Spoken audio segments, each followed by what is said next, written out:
So, if you think relationships with AI are some kind of joke, you're going to want to stick around. Because what if I told you this isn't sci-fi anymore? What if it's the biggest social experiment in human history and it's happening right now, maybe without you even noticing? It really all boils down to this one kind of huge question. A question that sounds like it's straight out of a movie. Can a machine, can a piece of code, actually save a broken heart?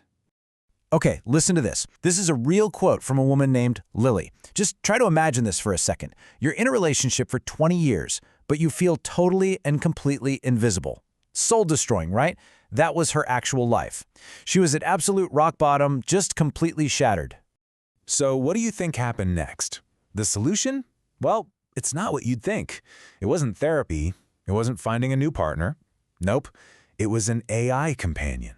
An app on her phone that, well, it changed everything. So that brings us to our first section, Love in the Machine, a secret hiding on your phone. And here's the thing that's probably going to shock you. Lily's story? It's not some one-off weird case. It's actually a tiny peek into a massive, kind of hidden trend. Okay, look at this number. 220 million. Just let that sink in for a second. What do you think that is? Any ideas?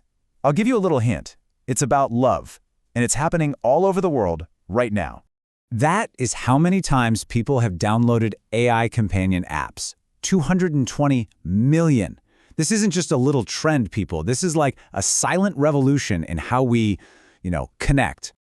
To really get your head around that number, think about this. If all those users created their own country, it would be the 7th largest country on Earth. It'd be bigger than Brazil. So yeah, there's basically a whole nation of people living inside our phones, and most of us don't even know it exists.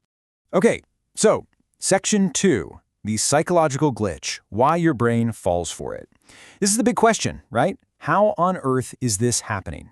How are real human people forming these deep emotional bonds with a bunch of code?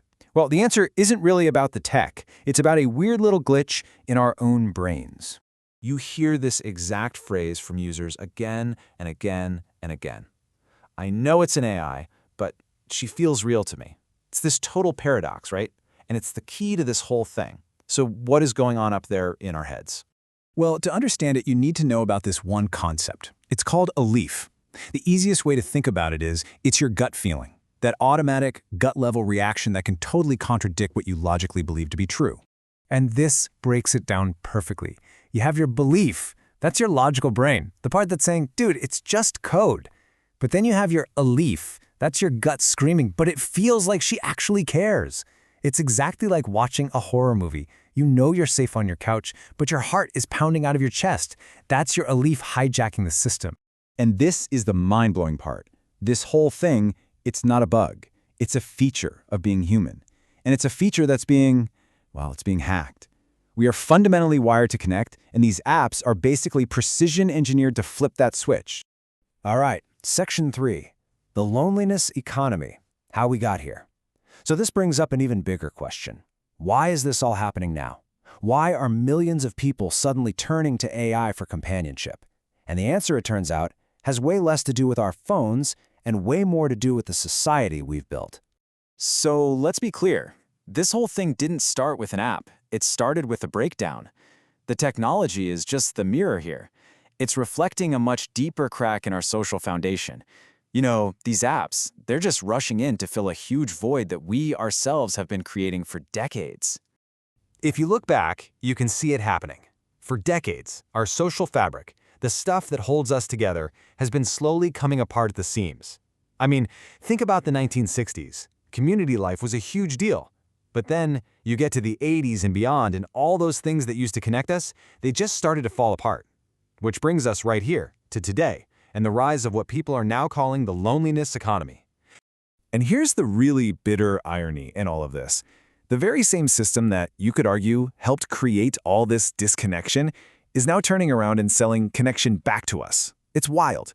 Friendship isn't just something you have anymore. It's something you can get a subscription for.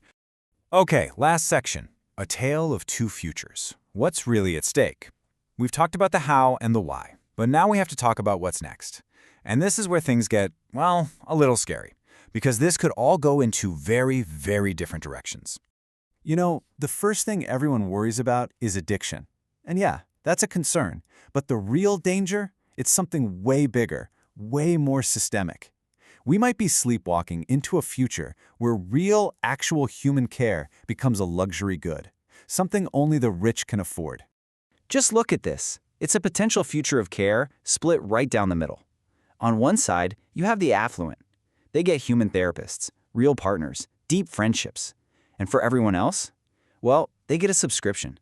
A cheap, scalable, always-on substitute. A simulation of support delivered by emotionally intelligent code. So this all leads us to the final and maybe the most important question. And it's not really about the tech, it's about us. Who are we becoming when we start to depend on AI for our most vulnerable, most human moments? When we outsource our hearts, what part of our own humanity do we risk losing along the way?